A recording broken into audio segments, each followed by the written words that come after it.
Shalom saudaraku yang dikasihi Tuhan. Kembali kita akan melanjutkan kembali pelajaran The Secret of Titus. Salam Titus, salam seperti Kristus.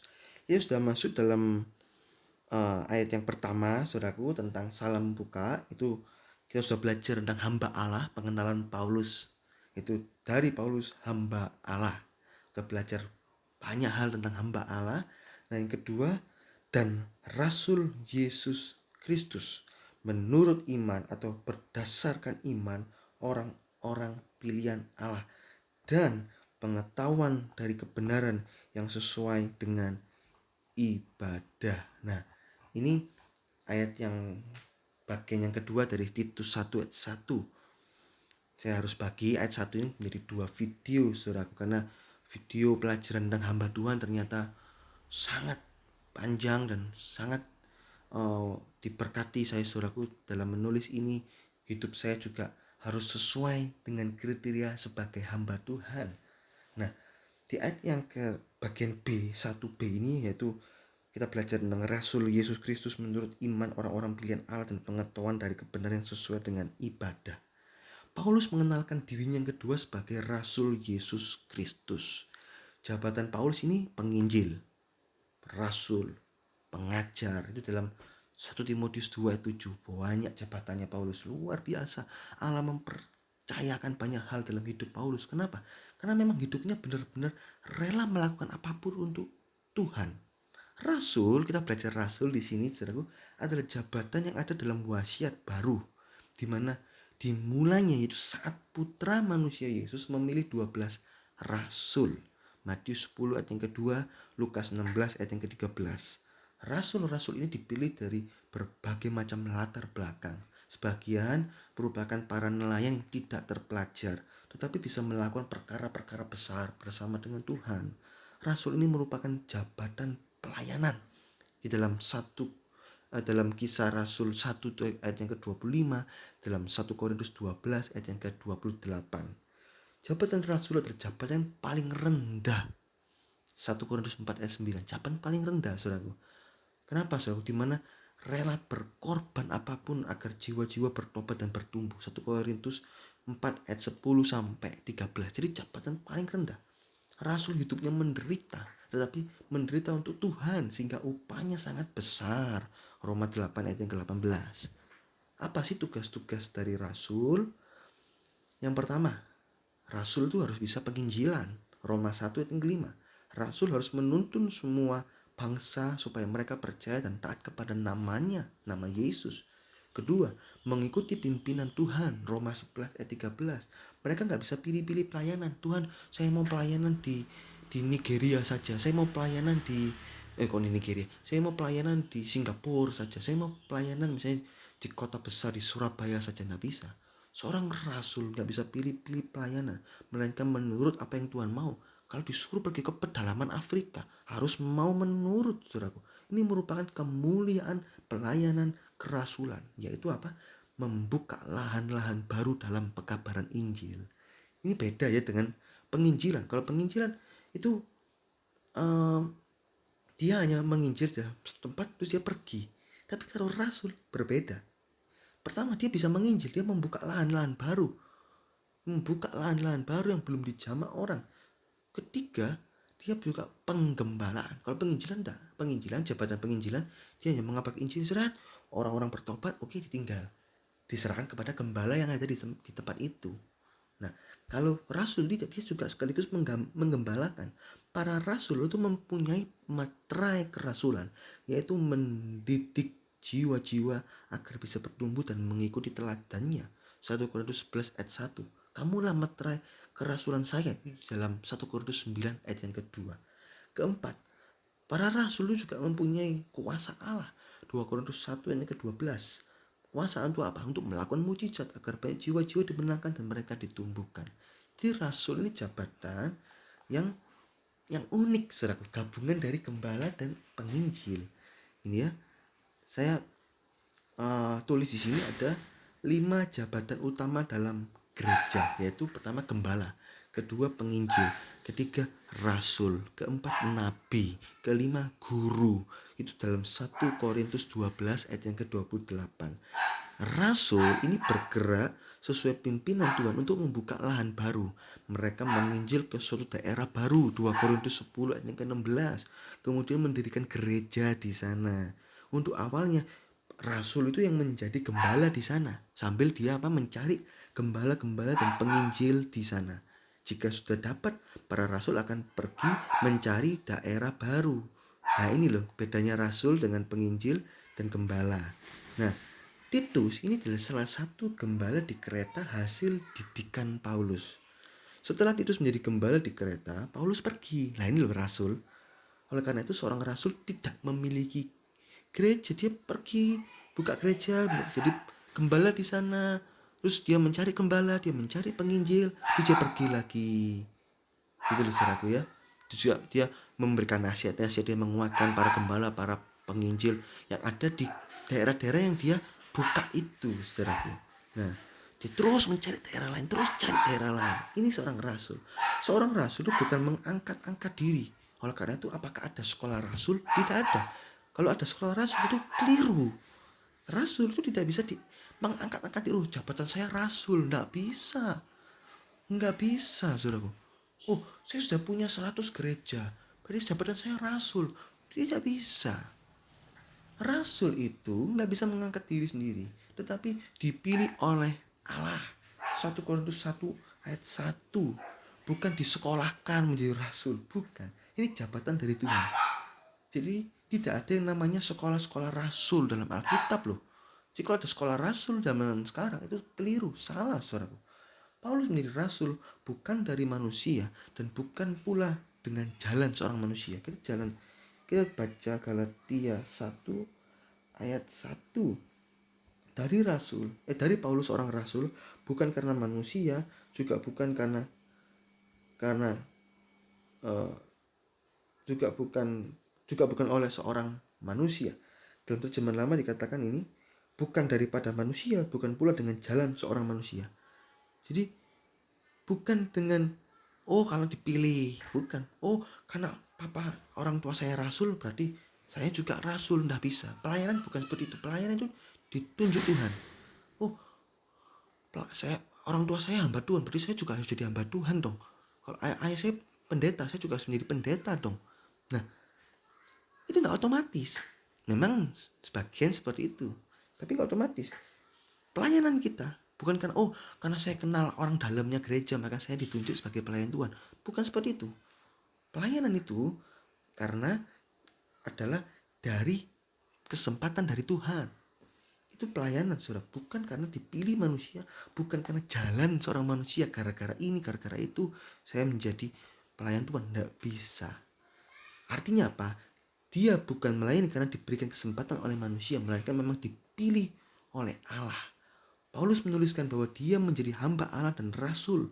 Berdasarkan apa? Ini menurut Titus 1 ayat 1, ini adalah keyakinan Paulus. Berdasarkan keyakinan inilah, kesaksian inilah Paulus dikatakan menjadi rasul. Berdasarkan apa? Iman orang-orang pilihan Allah.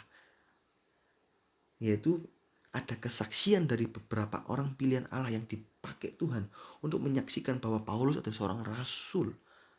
Ada iman dari orang-orang pilihan Allah, Allah pakai untuk memberitahukan kepada Paulus, ini kamu rasul. Dan Paulus jadi yakin, ya saya ini seorang rasul. Kedua, pengetahuan dari kebenaran yang sesuai dengan ibadah. Atau dalam terjemahan bahasa Inggrisnya godliness, artinya kesalehan. Nah, ini tidak bisa dilalui dengan cepat. Ini ada proses waktu.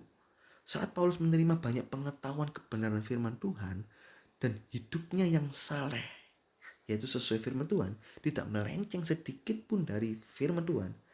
Hal-hal inilah yang meyakinkan dirinya bahwa dia adalah hamba Allah dan Rasul Yesus Kristus jabatannya.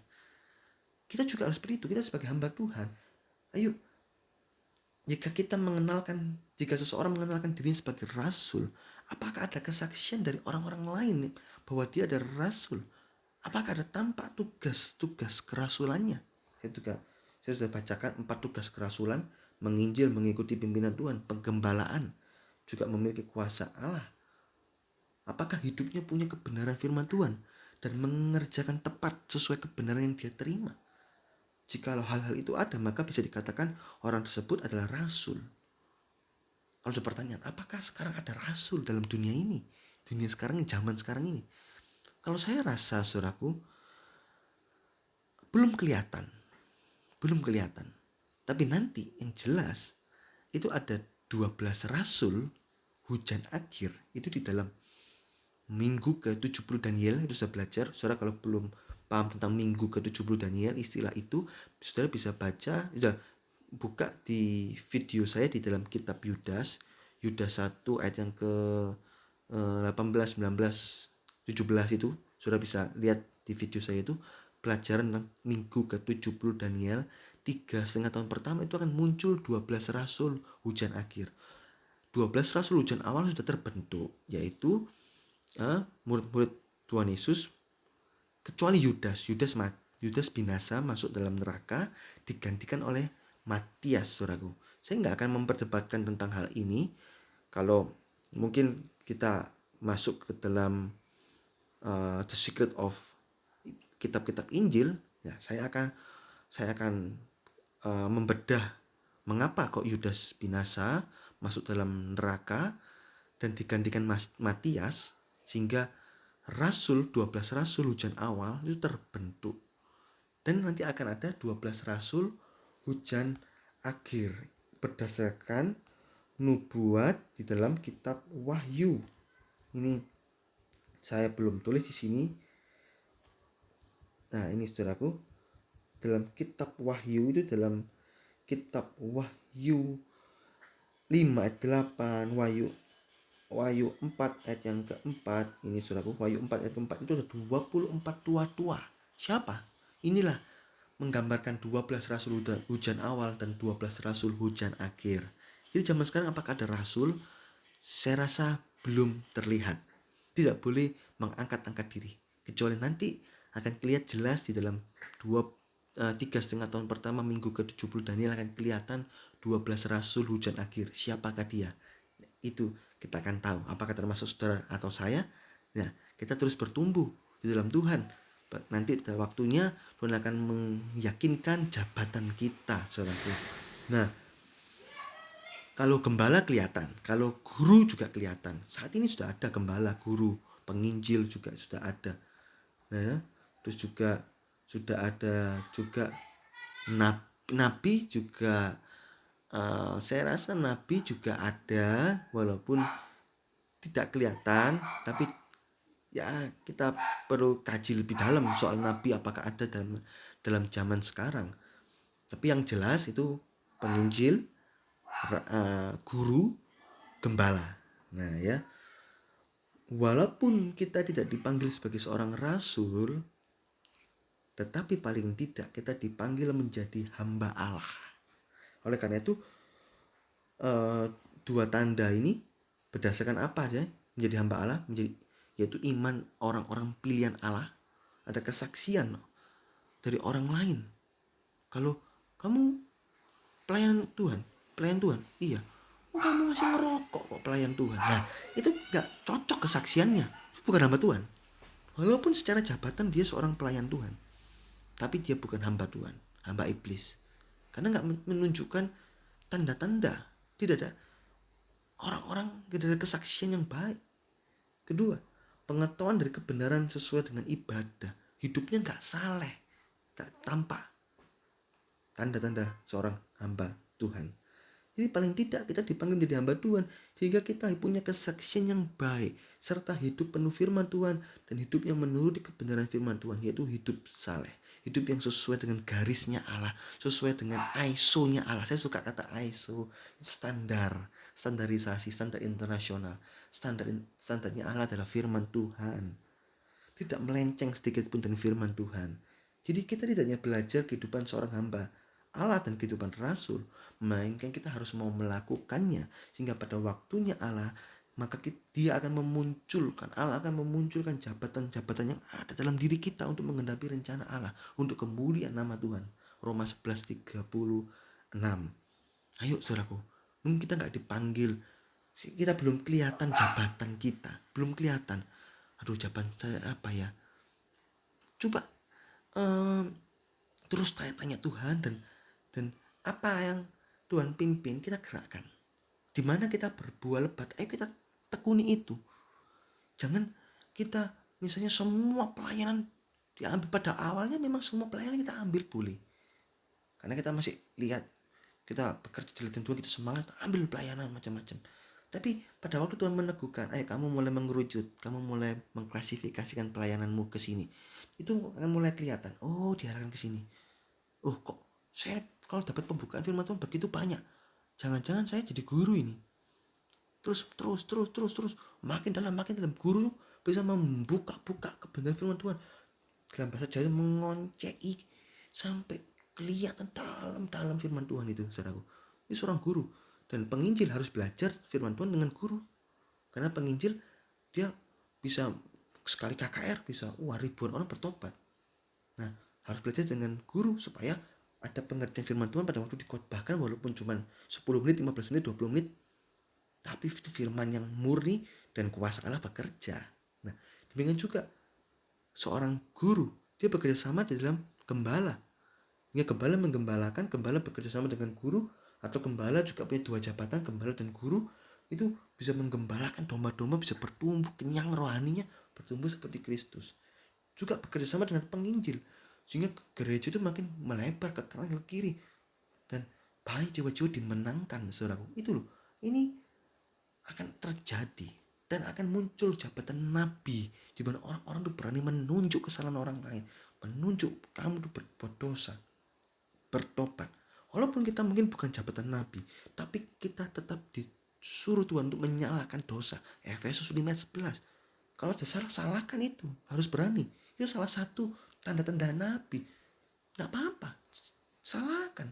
Kalau memang itu dosa, tidak sesuai firman Tuhan, Efesus 5 ayat 11, salahkan.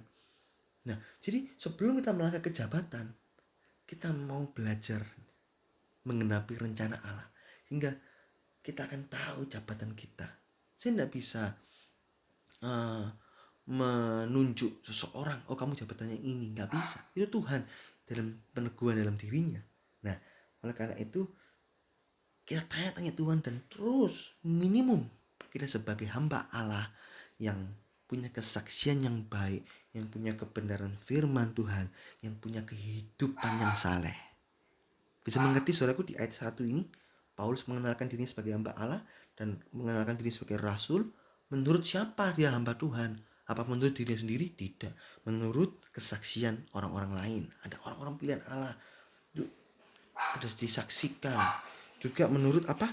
Punya kepengetahuan. Ada firman Tuhan.